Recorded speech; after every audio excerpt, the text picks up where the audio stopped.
সন্ধেবেলা চলে এলাম সমুদ্রের ধারে। সমুদ্রের ধারে এসছি, অথচ মাছ পোড়া, তারপর কাঁকড়া ভাজা, এগুলো খাবো না তা কখনো হয়? সমুদ্রে এলে তো এগুলোই মজা। আর তার সাথে সাথে একটা নতুন জিনিস দেখলাম, এটা হচ্ছে অক্টোপাস। কীরকমই দেখতে, দেখে তো পুরো গা ঘিন ঘিন করে উঠছিল। মানে যারা খায় কী করে যে খায় আমি বুঝতে পারি না। কিন্তু এমনিতে আমরা মাছ ভাজা, এই যে পমফ্রেট মাছগুলো আছে, পমফ্রেট মাছ আর কাঁকড়া, এগুলো খাবো। আর কাঁকড়াগুলোর সাইজগুলো দেখো, এক একটা কাঁকড়া কিন্তু অনেক বড় বড়। আর এই কাঁকড়াগুলো মানে জিন্দা নয়, সব কিন্তু মরে গেছে। কিন্তু জিন্দা কাঁকড়া হলে একটু খেতে তার অন্য রকম টেস্ট লাগে, আর এগুলো হচ্ছে সব মরে গেছে। আমার জিন্দা কাঁকড়া খাওয়ার খুবই ইচ্ছে ছিল, কিন্তু কি করবো, জিন্দা কাঁকড়া পেলাম না, তো শেষমেশ এইগুলোই খেতে হলো।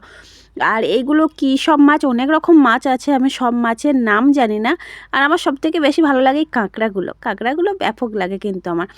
আর তিনটেতে, ছোটো কাঁকড়াগুলো তিনটেতে 160 টাকা, আর বড় কাঁকড়াটা হচ্ছে একটাতে 150 টাকা। তো আমাদের বড় কাঁকড়াটাই নিয়েছিল। আর হচ্ছে ছোটো কাঁকড়াগুলো খেতে অতটা ভালো লাগবে না বলে বললাম যে ছোটোটা নিতে হবে না, বড়টাই নাও, একটা নিয়ে দুজনের হয়ে যাবে। নিয়ে ভাজিয়ে নিয়েছিল। আর এই দেখো পমফ্রেট মাছ নিয়েছিলাম দুজনের।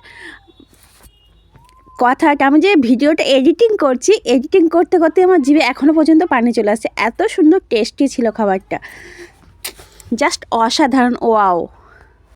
আর এক একটা মাছের সাইজ দেখো, অনেক বড় বড় কিন্তু সাইজগুলো। এগুলো কী মাছ বলে আমি ঠিক জানি না।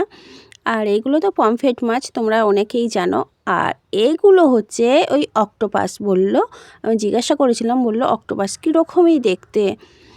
আর এগুলো তো কাঁকড়া, দেখতেই পাচ্ছ তোমরা। যারা কাঁকড়া খায় তাদের অবশ্যই ভালো লাগবে, আমি জানি।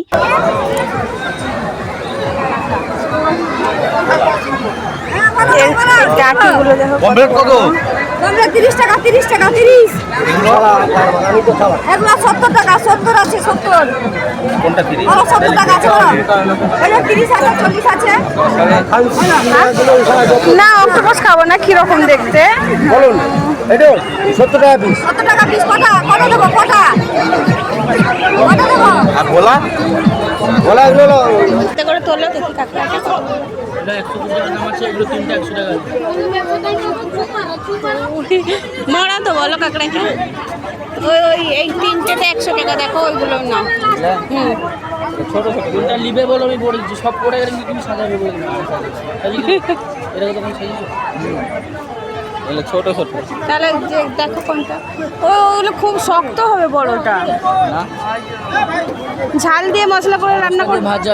শেষমেশ আমরা বড় কাঁকড়াটা ভাজিয়ে নিলাম খাবার জন্য। তো ভাবলাম যেটা যে খুব হয়তো টেস্টি হবে, কিন্তু না, অতটাই টেস্টি না। আসলে সব কিছুই তো এখানে মরা জিনিস, মানে অতটা টাটকা না, তো সেই কারণে অতটা ভালো লাগলো না। তো যারা আমার ভিডিওটা শেষ পর্যন্ত দেখলে তাদের জন্য অনেক অনেক ভালোবাসা রইলো।